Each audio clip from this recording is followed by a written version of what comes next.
그래서 너무 감사합니다. 많은 자녀를 둔 한 부유한 아버지가 계셨어요. 그런데 그분의 가정사는 끔찍합니다. 막 가슴이 저려와요. 이 아버지의 한 아들은 이복 여동생을 강간했고 그 때문에 한 형제가 보복으로 강간한 형제를 살해했습니다. 형제를 살해한 아들은 아버지에게 반항을 해서 음모를 꾸몄어요. 그리고 아버지의 재산과 명예를 다 빼앗아 갑니다. 아버지는 그 아들이 비참하게 죽는 것을 보게 되어요. 나중에 그 아버지의 셋째 아들도 아버지에게 반역했고 그 결과 넷째 아들이 아버지의 후계자로 지명받는 일이 생깁니다. 이 흉악한 아들들을 둔 아버지는 얼마나 괴롭고 슬픈 인생을 살았을까요? 이 아버지가 누굴까요? 우리가 너무나 사랑하는 다윗입니다. 다윗은 아들 암논이 이복 동생 다말을 강간한 사건으로 고통을 당했고 압살롬이 암논을 죽이는 슬픔을 당했고 압살롬이 반역을 저질러서 결국 다윗의 신하의 손에서 죽는 고통을 경험했습니다. 그리고 셋째 아들 아도니아는 아버지를 반역했고 결국 넷째 솔로몬의 후계자가 됩니다. 아마도 다윗은 이런 자식들을 보면서 정말 통곡했고 너무나 가슴앓이를 했을 것 같다는 생각이 들어요. 잠 못 이루는 수많은 날들을 보내셨을 거예요. 우리는 부모입니다. 그리고 다음 세대 자녀들도 부모가 될 거예요. 우리는 다윗과 같은 고통과 슬픔을 경험하는 부모가 아니기를 간절히 소망합니다. 물론 우리가 자녀들을 잘 가르쳐도 그들이 반항하고 잘못된 행동을 할 수 있어요. 우리가 할 수 없는 부분은 선하신 하나님 손에 맡기고 또 하나님께서 우리에게 맡기신 영광스러운 부모의 부르심을 감당하면서 오늘 여러분과 함께 자녀 양육을 하면서 우리가 꼭 물어야 할 세 가지 정말 중요한 질문에 대해서 함께 이야기를 해보려고 합니다. 첫째, 여러분은 하나님의 작전 명령, 하나님의 디자인을 아는 부모입니까? 둘째로, 부모로서 여러분은 자녀들의 마음을 목양하고 계시나요? 셋째로, 부모로서 복음의 모델이 되십니까? 이 이야기들을 한 가지씩 살펴보려고 합니다. 먼저 하나님의 디자인 작전 명령을 아는 부모입니까? 오늘 저희가 신명기 6장을 같이 함께 읽었는데요. 이 신명기 6장에는 이스라엘을 향한 하나님의 마음, 하나님의 비밀 작전이 담겨 있습니다. 하나님은 자기 백성 이스라엘이 최고로 행복하기를 원하셨어요.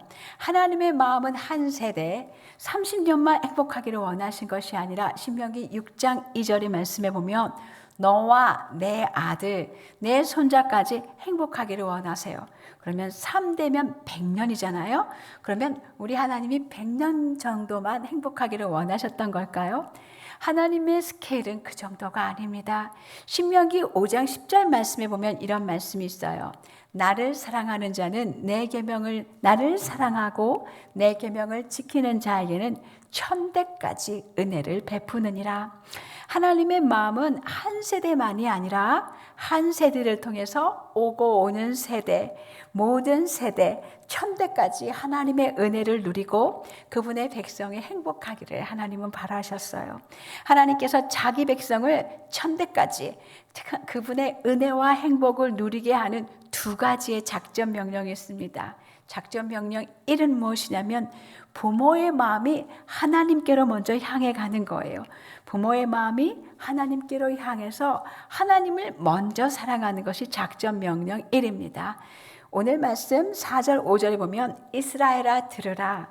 우리 하나님 여호와는 오직 유일한 여호와시니 너는 마음을 다하고 뜻을 다하고 힘을 다하여 내 하나님 여호와를 사랑하라고 말씀하세요.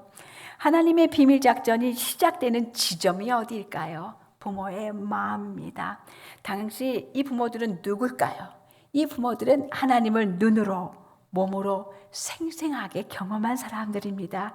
그들은 얼마 전에 출애굽을 하면서 10가지 재앙을 경험했고 홍해가 갈라지는 사건을 보았고 광야에서 만나를 먹었고 불기둥과 구름기둥으로 하나님이 자기들을 인도하신 것을 경험한 자들이에요.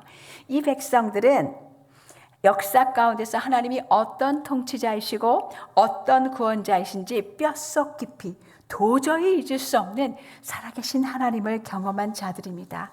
이 하나님을 경험한 자들이 해야 하는 한 가지는 평생 동안 마음을 다하고 뜻을 다하고 힘을 다하여 하나님을 사랑하는 거예요.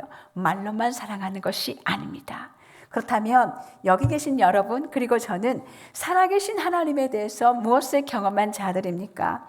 우리는 애굽의 10가지 재앙, 홍해가 갈라지고 마른 땅으로 건너는 사건, 광야의 메추라기, 구름 기둥과 불 기둥은 책으로 봤죠.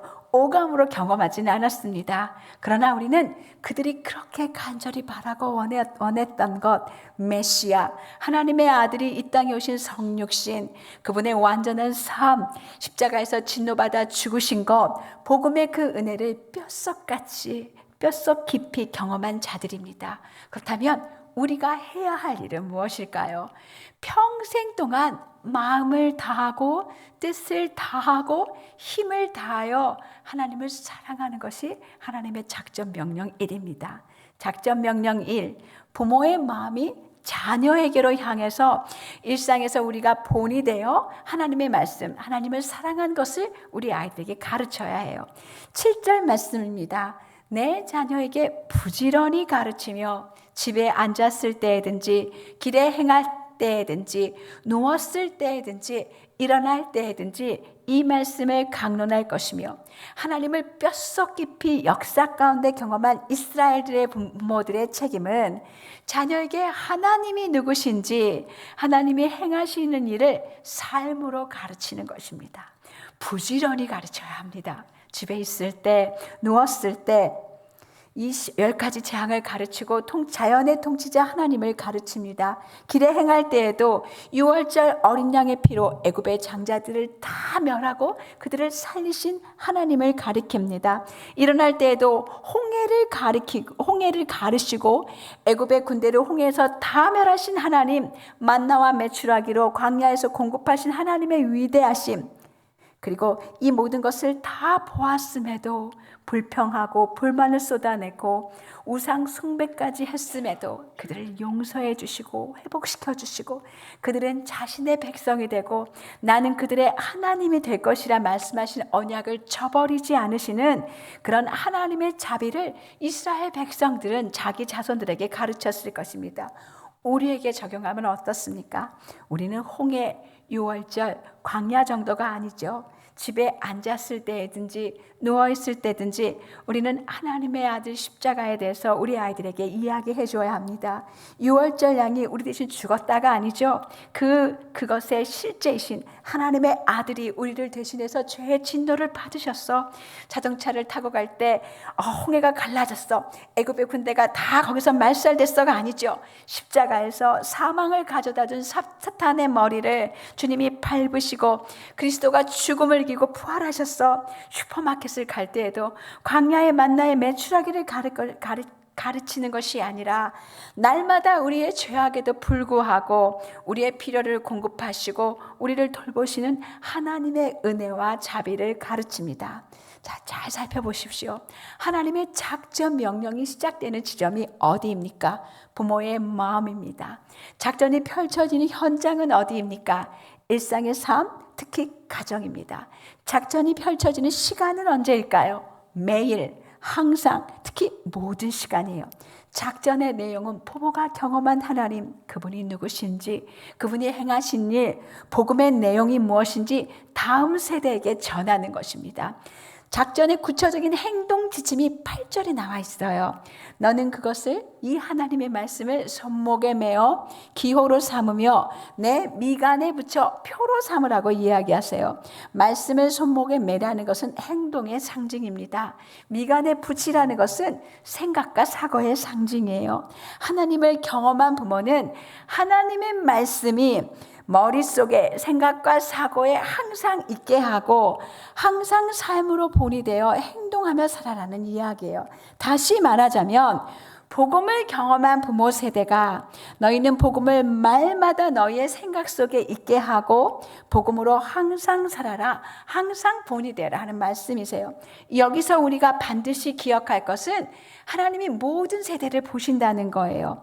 우리는 나 그리고 우리 아이들 또 손주 세대 이렇게 3세대만 보면 인생이 대부분 끝납니다. 그러나 하나님은 오고 오는 모든 세대를 보세요. 모든 세대를 한눈에 보시는 하나님의 목적은 복음을 경험한 한 세대만 복을 주시는 것이 아니라 이 작전을 수행하는 한 세대들을 통해서 오고 오는 열방을 축복하기를 원하시는 것이 하나님의 마음입니다. 이것이 하나님의 비밀 작전이에요. 이스라엘 자신의 백성을 축복하기 원하시는 하나님의 그런 마음은요, 사실은 거대한 프로그램이나 어떤 사업이 아니에요. 하나님의 비밀 작전은 무슨 첨단 발명품이 아닙니다. 복음을 뼛속 깊이 경험한 부모 세대가 평생 하나님을 사랑하는 게 먼저예요. 그리고 나서 그 부모 세대가 복음의 삶을 살아내고 소중한 자녀에게 하나님 아버지의 사랑과 은혜의 자비가 무엇인지를 삶으로 가르치는 거예요. 다시 말하자면 우리가 오늘 누리는 하나님의 사랑과 은혜와 자비는 우리의 것만이 아니라는 거예요. 다음 세대를 위한 것입니다. 여러분의 자녀를 위한 것이에요. 오고 오는 세대를 위한 것입니다. 여러분이 오늘 복음으로 살아내고자 하시는 그런 작은 몸부림들은, 삶의 행동들은 복음 때문에 용서하고 복음 때문에 사랑하고 복음 때문에 인내하고 자비를 베푼 모든 것들은 다음 세대에게 영향을 끼치고 오고 오는 모든 세대들을 위한 것입니다. 그렇다면 여러분은 하나님의 비밀 작전을 수행하는 이런 하나님의 마음을, 부모의 마음을 가지고 계십니까? 신명기 6장 12절 14절에 보면 이렇게 말씀하세요. 너는 조심하여 너를 인도하여 내신 여호와를 잊지 말고 너희는 다른 신들 곧 사면에 있는 백성의 신들을 따르지 말라. 우리는 조심하고 있습니까? 우리는 오늘 세상 사면의 신들을 따르지 않고 있습니까? 세상 사면의 신들은 뭘까요? 세상 사람들이 쫓고 있는 신은 무엇일까요? 쾌락의 신, 성공의 신, 물질의 신들을 우리는 물리치고 있습니까? 오늘날 사탄의 가장 큰 공격은 자살도 아닙니다. 성적 타락도 아닙니다. 차별금지법도 아니에요. 부모 세대가 이 하나님의 마음, 하나님의 작전 명령을 이해하지 않고 가볍게 여기는 거예요. 작전 명령 1, 부모의 마음이 하나님께로 향해야 하는데 분주해요. 그걸 잃어버려요. 작전 명령 2, 부모의 마음이 이번에는 자녀에게로 가서 하나님을 알려줘야 되는데, 말씀을 가르쳐 주어야 하는데 부모의 마음이 자녀에게로 향하지 않는 것이 가장 큰 저주입니다. 부모 여러분, 우리의 마음이 하나님의 마음과 일치되어 있는지 살펴보시기를 바랍니다. 두 번째 중요한 질문은 무엇일까요? 부모로서 여러분은 자녀의 마음을 목양하고 계십니까? 하나님의 작전 명령을 아는 부모의 첫 번째 목표는 자녀의 마음입니다. 왜 그럴까요? 우리는 자녀의 마음을 하나님께로 인도해야 돼요. 자녀 교육의 목표는 단지 공부 잘하고 성공해서 돈 잘 벌어서 우리 아이가 평안한 인생을 사는 정도가 아니지요. 우리 아이의 마음을 하나님께로 향하게 해서 그 아이가 하나님을 사랑하고 영원토록 주님과 함께 살고 하나님 앞에 서게 하는 것이 부모의 목표예요. 때때로 제가 저희 주변에 있는 그리스도인 부모님들이 탄식하는 소리를 듣습니다.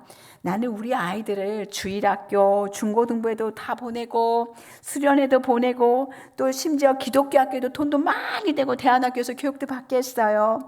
그리고 좋은 가정에서 자란 친구들과 친구가 되기도 했어요. 그런데 이렇게 노력했는데 왜 대학에 가면 우리 아이들이 제멋대로 하나님을 버리고 세상으로 나가는 걸까요? 대부분의 부모님들은 자녀들에게 좋은 환경을 제공하면 이 아이들을 성공적으로 양육할 수 있다고 확신합니다. 그러나 부모가 만들어준 좋은 환경이 자녀 양육의 성공을 보장하지 않습니다. 왜 그럴까요? 부모가 만든 환경에 반응하는 것이 자녀의 마음이기 때문이에요. 그래서 여러분이 자녀를 양육할 때 놓치지 말아야 될 것은 자녀의 마음입니다. 자녀 양육은 단지 자녀의 행동을 교정하고 고치는 것이 전부가 아니에요. 어릴 때는 눈에 보기에도 커다란 부모의 어떤 권위가 있기 때문에 우리 아이들이 부모님이 말하는 것에 겉으로 순종하는 척 할 수 있어요.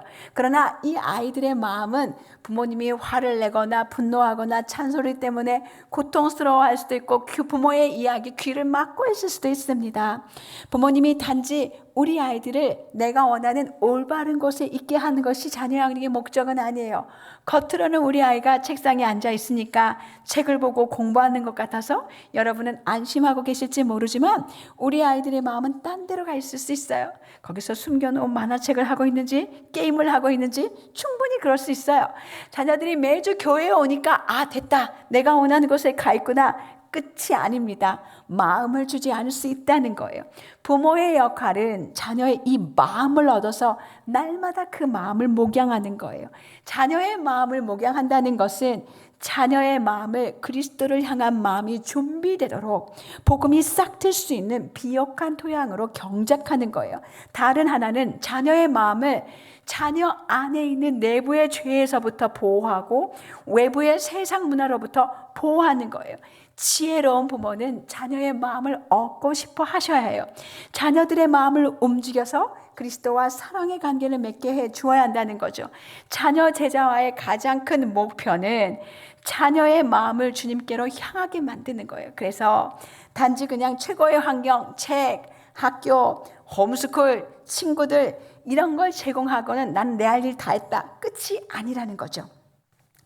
우리는 우리 아이들의 행동만 바꾸는 것이 아니라 내가 원하는 곳에만 우리 아이가 있게 하는 것이 아니라 부모가 하나님의 사랑으로 우리 아이들의 마음을 감동시켜서 그들의 마음을 얻을 수 있도록 애를 쓰는 것이 자녀 양육의 목표라는 거예요.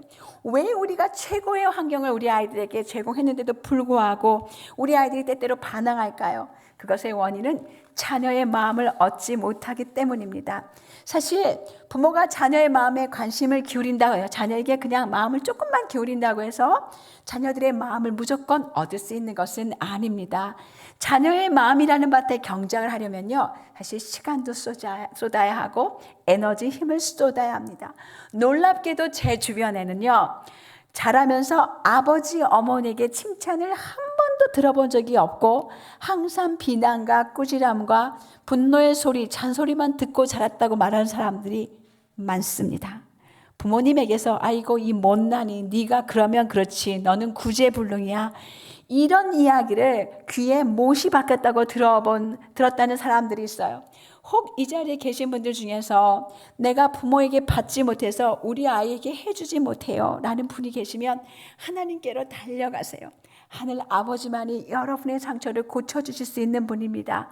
혹 우리 아이들에게 한 번도 칭찬해 주지 못하고 여러분의 마음의 우상을 채워달라고 요구를 하셨다면 여러분 그 아이들에게 가서 내가 너에게 이렇게 말했던 것들 용서해 줄 수 있겠니? 고백할 수 있는 부모님이셨으면 정말 좋겠습니다.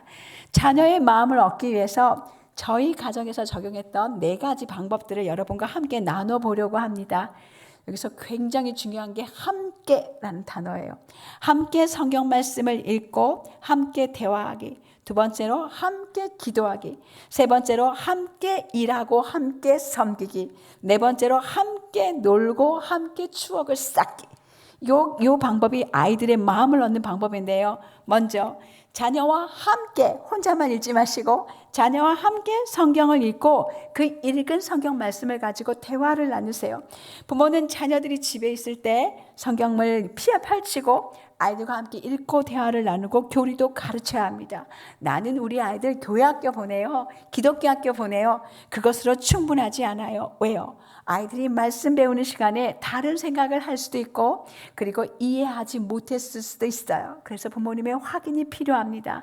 오늘도 우리 아이들은요, 세상의 각종 미디어와 인터넷을 통해서 학교와 친구들을 통해서 세상의 지식과 정보 세계관들을 습득하고 있어요. 이 현실 속에서 부모님이 직접 하나님의 탁월한 말씀을 우리 아이들에게 가르쳐야 돼요. 그러면 많은 부모님들이 그러세요. 저는 성경에 대해서 아는 게 별로 없어요.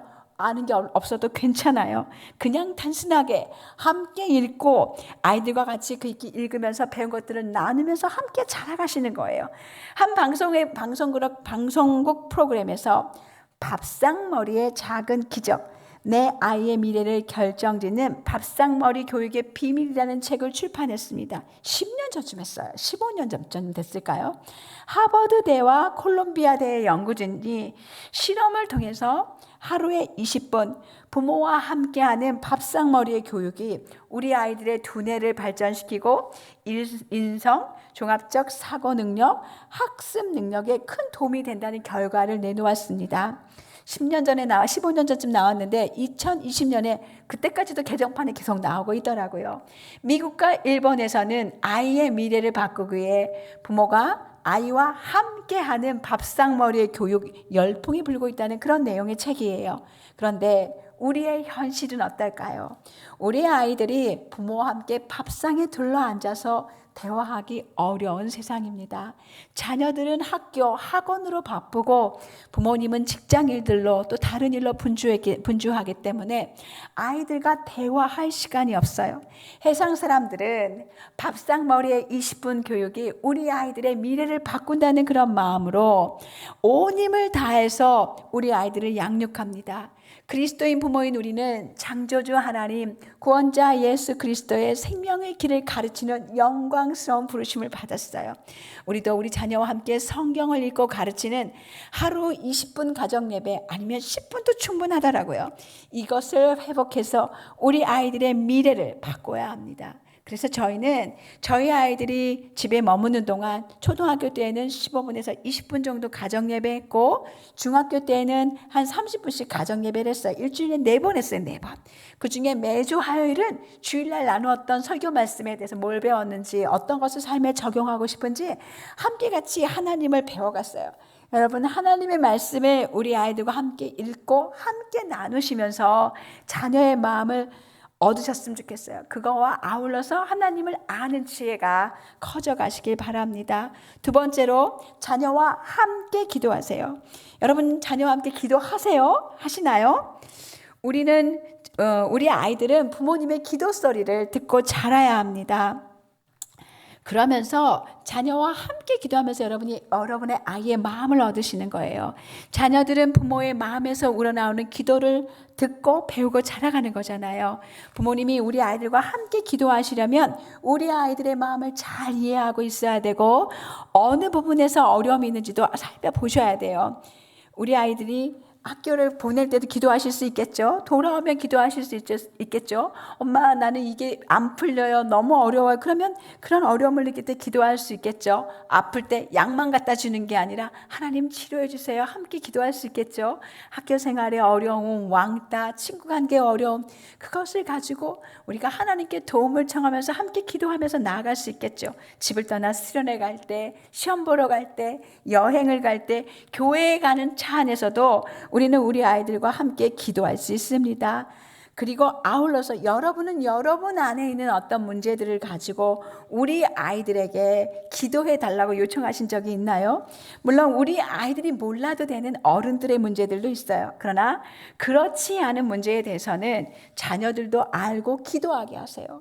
저희 교회 한 자매님의 고백인데요. 아이들과 열심히 가정 예배하고 교리도 가르쳤는데 뭔가 살아계신 하나님을 경험하는 것에서는 아이들이 많이 부족하다는 이야기를 하셨어요. 그리고 생각해 보니 자신의 인생이 부모님 때문에 너무 힘들고 고단하고 어려워서 혹여나 자기의 이런 삶을 나누는 것이 아이들에게 짐이 될까 봐 이야기하지 않았더니 오히려 그것이 아이들이 하나님이 엄마의 삶 속에 아빠의 삶 속에서 어떻게 일하고 계시는지를 보지 못해서 살아계신 하나님을 경험하는 데 걸림돌이 되게 만들었다는 고백을 하게 됐어요. 여러분 우리가 우리 아이들에게 우리 삶에서 하나님이 어떤 일을 하고 계시는지를 보게 하게 해주셔야 돼요. 그런 놀라운 체험을 함께 하셔야 돼요. 저희가 2년 동안 미국에서 공부하고 거의 빈털터리로 한국에 돌아와서 저희가 갖고 있던 종신보험을 깨서 중고차를 하나 샀어요. 그런데 얼마 되지 않아 엔진이 고장났습니다. 엔진이 고장났어요. 정말 몇백만 원이 들어가야 될 상황이었어요. 우리는 어떻게 할지 몰라서 우리 아이들에게 어려운 형편에 이 상황을 다 얘기하고 함께 기도하기 시작했어요. 하나님 수리하는 과정에 은혜를 베풀어 주세요. 4, 5일 계속 기도했어요. 그랬더니 정비사분이 처음에는 인정하지 않으셨는데 마지막에 이 고장이 리콜 부속 때문에 일어난 고장이라는 것을 인정해 주셔서 무료로 수리해 주셨어요.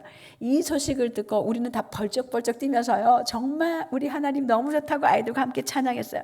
그것뿐만이 아니에요. 저희가 교회를 개척했고 이제 한 15년 됐거든요. 여러 번 교회를 이사해야 되는 상황이 생겼었어요.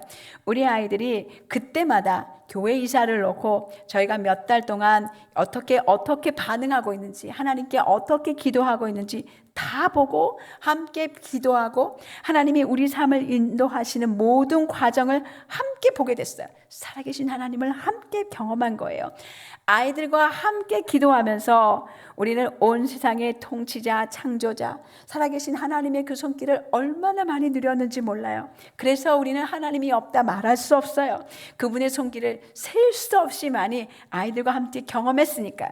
그래서 여러분이 자녀와 함께 기도하시면서 보좌에 계시는 하나님의 그 은혜를 누리시면서 우리 아이들의 마음을 얻으시길 바랍니다. 세 번째는요, 자녀와 함께 일하고 함께 섬기는 거예요. 먼저 우리 아이들에게 굉장히 중요한 일은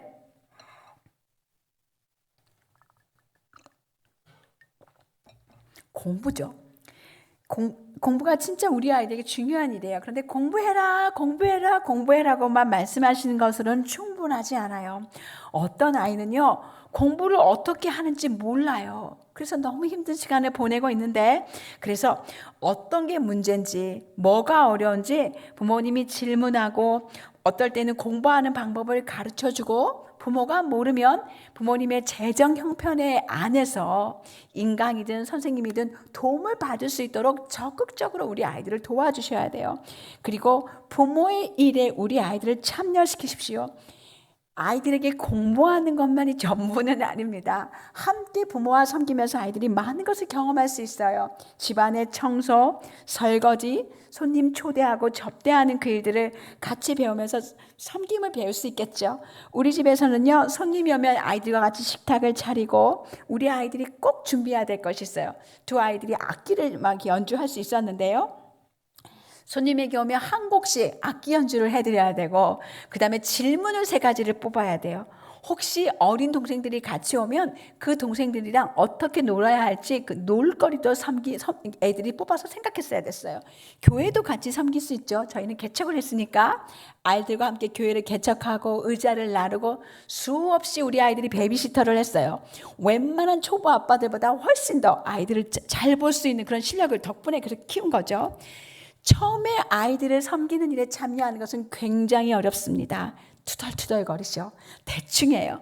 그래서 쉽지 않지만 인내를 가지고 우리 아이들을 도와줘야 해요. 쉽지 않은 도전을 거듭거듭하면서 우리 아이들은 부모와 함께 일을 하면서, 야, 이게 하나님을 사랑하는 것이고 이웃을 사랑하는 것이구나, 함께 그 경험이 쌓이면서 부모가 자녀들의 마음을 얻을 수 있게 되는 거예요.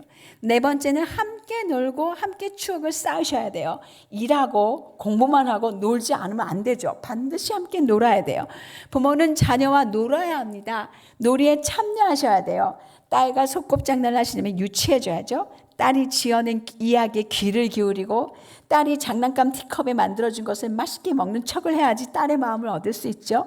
아들과 축구하려면요, 아빠 여러분 아시겠지만 아들을 이기시면 안 돼요. 아들 수준으로 내려가셔서 아들이 잘 패스할 수 있도록 공을 주고, 야, 이거 왜 못해? 몇 번째인데? 이렇게 이야기하지 하는 게 아니라, 우리 아들 잘하는데? 이렇게 격려해야 아들의 마음을 얻을 수 있어요. 아이들이 성장하면 이제 여행도 가시죠.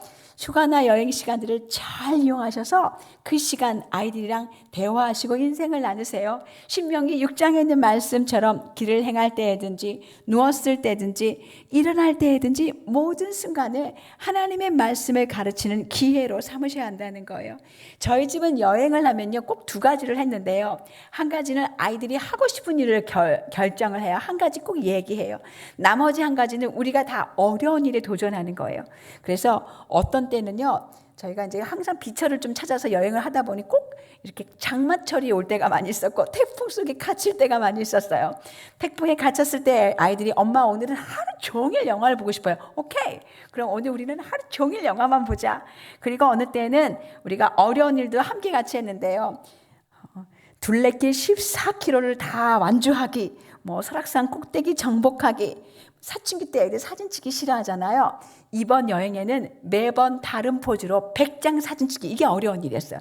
이런 일에 도전하면서 잊을 수 없는 추억을 만들고 매 순간 어떻게 하면 하나님을 가르칠 수 있을까 기회를 삼아서 자녀의 마음을 얻는 거죠. 여러분은 자녀의 마음을 얻어서 그리스도께 향하게 할 전략이 있으십니까? 잠언 23장 26절 말씀에 보면 내 아들아 내 마음을 나에게 주라. 내 눈으로 내게 부모가 가는 길, 예수 그리스도의 제자가 되는 길을 즐거워하라고 이야기해요. 그렇게 하려면 부모의 마음이 자녀에게로 향해 있어야 하고, 그리고 부모의 시간과 에너지를 자녀에게 투자해야 합니다. 제가 4가지를 말씀드렸어요. 규칙적으로 자녀와 함께 성경 읽고 대화하기, 함께 기도하기, 함께 일하고 함께 섬기기, 함께 웃고 함께 놀고 함께 경험하기. 여러분 이 중에서 어떤 걸 제일 잘하고 계세요? 저는 다른 건 모르겠는데 노는 것은 제일 잘해요. 너무 잘하고 계세요.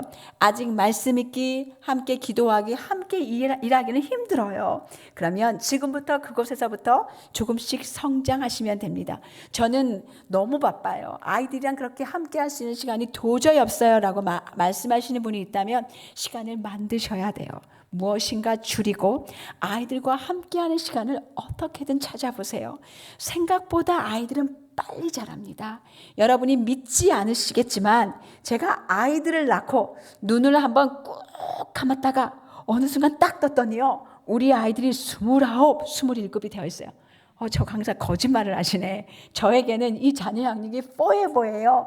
영원히 안 끝나요. 이렇게 생각하실지 모르지만 여러분 생각보다 너무너무 빨리 우리 아이들은 자랍니다. 그래서 미루지 마세요. 어떻게든 일주일에 1시간이라도 시간을 찾아서 자녀들과 함께 시간을 보내셨으면 좋겠습니다.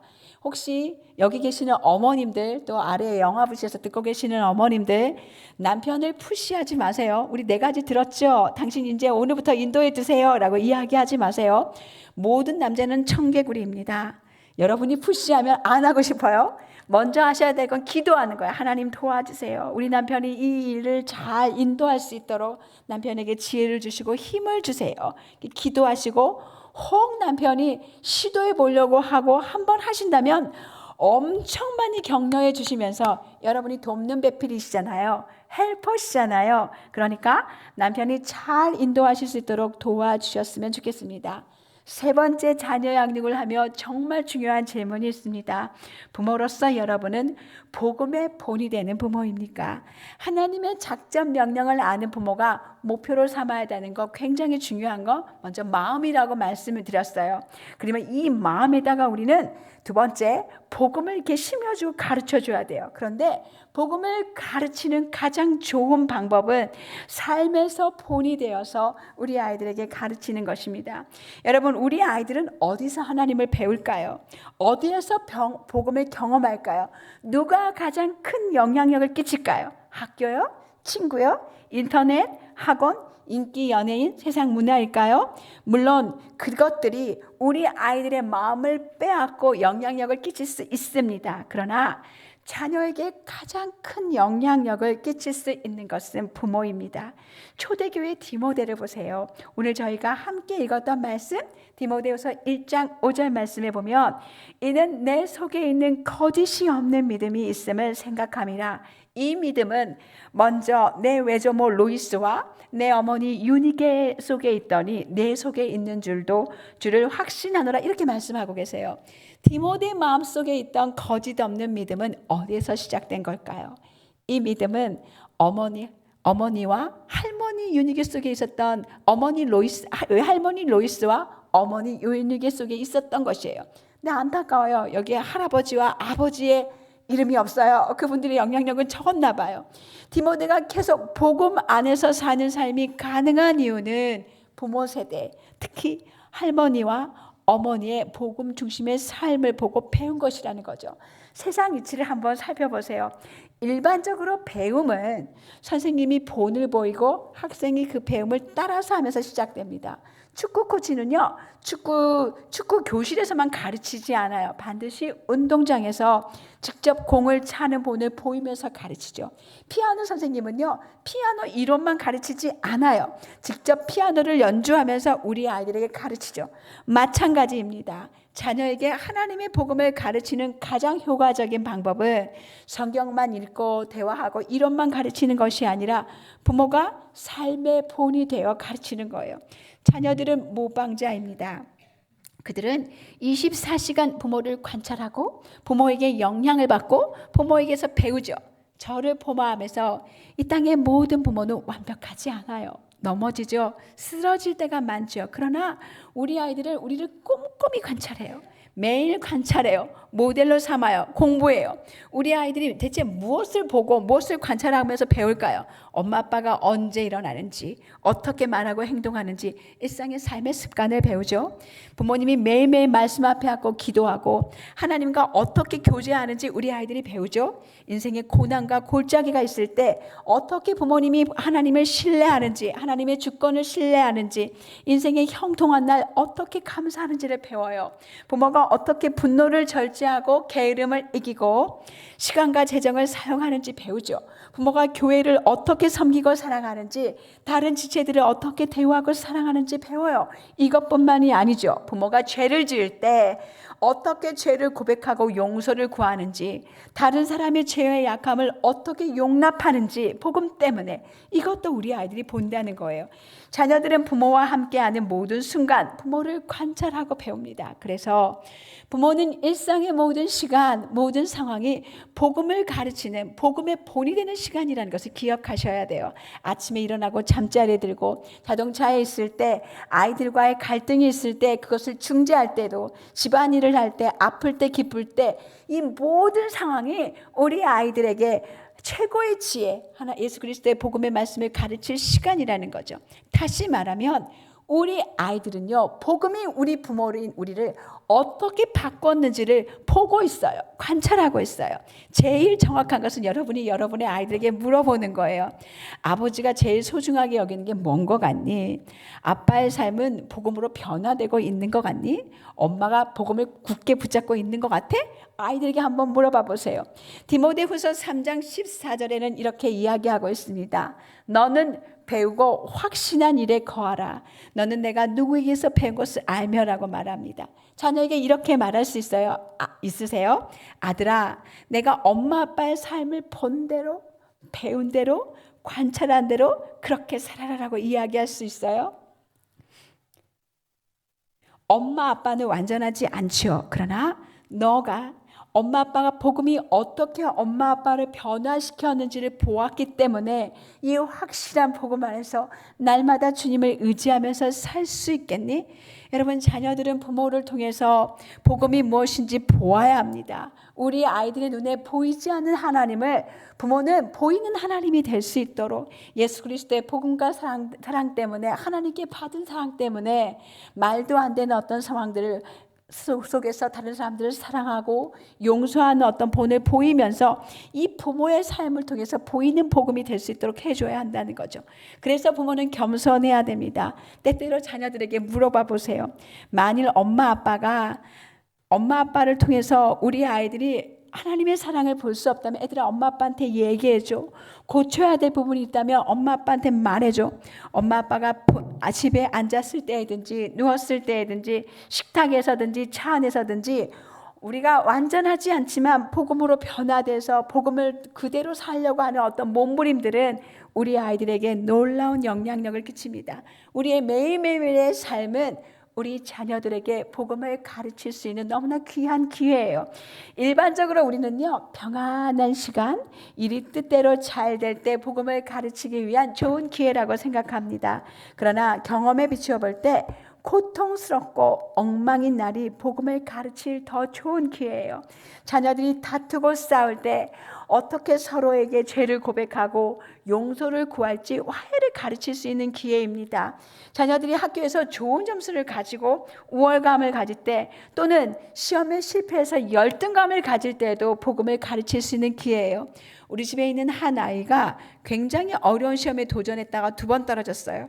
시험 보기 전에 2번째 또 시험을 보러 갔는데 떨어질 것 같더라고요. 그래서 미리 아이를 불러서 저희가 이제 연막 작전을 펼쳤습니다. 이렇게 얘기했어요.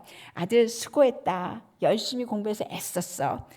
그런데 이제 시험 보기 전에 아들, 너의 정체성이 시험에 당락에 있는 것이 아니라 예수 그리스도 안에 있는 것이 얼마나 감사하니.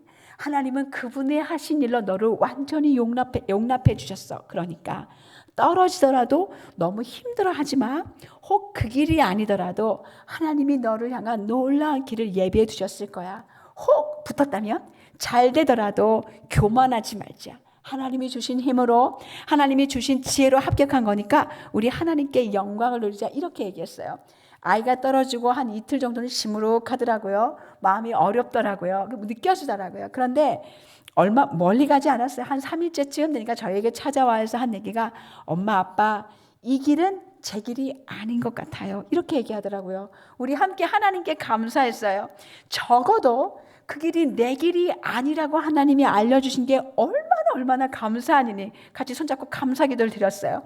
모든 시간, 모든 상황이 말씀과 복음을 가르칠 수 있는 그런 시간이에요. 그런데 때때로 부모인 우리가 우리 아이들을 복음으로 잘 돕지 못하고 화와 분노와 짜증을 쏟아내면서 좋은 본이 되지 못한 날은 어떻게 해야 될까요? 그럴 때는 이런 날조차도 우리가 복음으로 우리 아이들에게 본을 보일 수 있습니다. 자녀에게 용서를 구하고 할 수 있는 대로 엄마도 아빠도 죄인인 것을 자주 고백하면 복음의 은혜를 누릴 수 있어요. 부모도 매 순간 하나님의 은혜가 필요하다는 것을 우리 아이가 알게 되는 날이잖아요. 우리의 모든 순간이 우리의 죄가 십자가에서 처리된 것을 알게 되는 순간이고, 우리의 행위와 성취를 자랑하는 것이 아니라 예수 그리스도께서 우리에게 행하신 일을 다시 한번 노래할 수 있는 그런 시간이니까, 이런 죄인들을 여전히 변함없이 사랑하시는 그리스도의 사랑과 긍휼을 아이들과 한 번 더 이야기할 수 있는 시간이니까 얼마나 감사한 시간이에요. 오늘도 세상의 문화는, 세상의 가치는 쉬지 않고 우리 아이들에게 주입하려고 하고 있어요. 누구도 밀려오는 세상의 가치와 문화들을 막을 수 없죠. 차단할 수 없어요. 세상의 문화는 텔레비전, 인터넷, 영화, 치밀한 계획 안에서 열심히 우리 아이들에게 심겨주고 뿌리를 내려주고 있어요. 때때로는 재미있고 자극적으로 멋진 영화나 드라마를 통해서 우리 아이들에게 세상의 문화를 뿌립니다. 때로는 최고의 연예인, 화려한 노래나 게임, 반복적인 광고를 통해서 온갖 물질적이고 욕망을 자극하는 세련된 방법으로 우리 아이들을 휘두르고 있어요. 이것을 안다면 우리는 어떻게 해야 될까요? 부모는 더 의도적으로 자녀들의 마음을 얻도록, 이 아이들을 세상에게 빼앗기지 않도록 시간과 에너지를 부여해야 해요. 우리도 뿌려야 합니다. 자녀들이 음악과 오락, 스포츠와 게임, 대중의 문화를 무작정 만나기 전에 함께 말씀을 읽고, 함께 대화하고, 함께 기도하고, 함께 일하고, 함께 섬기고, 함께 놀고, 함께 추억을 쌓아야 한다는 거예요. 부모인 우리의 삶 속에서 매일 행하신 하나님의 복음을 나누고 우리 아이들에게 가르쳐야 돼요. 인생의 어려운 순간순간마다 함께 우리 아이들과 하나님의 보좌 앞에 나아가야겠죠. 그리고 기회 있는 대로 여러분, 그리스도의 십자가 복음과 용서를 우리 아이들에게 이야기해 줘야 돼요. 기회 있는 대로 그리스도께서 십자가의 부활로 우리를 죄사해 주셨고 의롭다 하셨다는 것을 말해줘야 되죠. 기회 있는 대로 우리는 하나님 앞에서 사는 사람들이라는 것, 그래서 정직하고 성실하게 하나님을 두려워함으로 살아야 한다는 것을 얘기해 줘야죠. 기회 있는 대로 우리가 낙심할 때, 실망할 때, 죄 가운데 던져질 때도 여전히 그리스도께서 우리를 사랑하고 있다는 그 사실을 선포해 줘야죠. 기회 있는 대로 가능한 한 자녀들이 불순종할 때도, 넘어질 때도 복음과 연결해서, 성공할 때에도 복음과 연결해서 하나님에 대해서 이야기해 줘야죠. 그런데 한 가지 기억하실 것이 있어요. 부모가 열심히 아무리 매일매일 복음을 가르친다고 하더라도 자녀의 거듭남, 자녀의 마음의 변화를 위해서는 할 수 있는 일이 없다는 거예요. 우리는 철저하게 무능합니다. 그래서 우리가 선하신 하나님을 신뢰하며 하나님께 기도해야 돼요. 신실하신 예수님이 여기 계신 부모님들을 위해서 일하셨던 것처럼 한 영혼도 지옥에 가기를 기뻐하지 않으신 하나님께서 우리를 만나 주셨던 것처럼 하나님을 신뢰하면서 부모의 몫을 하면서 우리가 믿음으로 걷는 거예요. 하나님의 디자인, 비밀 작전, 우리의 마음을, 부모의 마음을 먼저 하나님께 드리고 하나님을 향하게 하고 하나님을 사랑하고 이 부모의 마음을 자녀에게로 향하게 하는 것, 여러분 그렇게 하고 계시나요? 여러분은 자녀의 마음을 목양하고 계십니까? 삶으로 본이 되는, 복음의 모델이 되는 부모를 살고 계시나요? 우리가 이렇게 하는 것은 사실 하나님의 마음, 열방을 축복하기 원하시는 그분의 비밀 작전에 동참하는 것입니다. 하나님은 여기 계신 부모님 한 분이 아니라 오고 오는 세대, 다음 세대, 세대의 세대를 열어서 열방을 구하는 그런 커다란 디자인을 가지고 계세요. 여러분이 세 가지 중요한 자녀 양육의 질문을 매일매일 여러분께 하시면서 세대와 세대를 축복하시는 부모님이 되시기를 간절히 소망합니다. 열방을 축복하기 원하시는 하나님의 계획에 참여하시는 부모님들이 되시기를 바랍니다.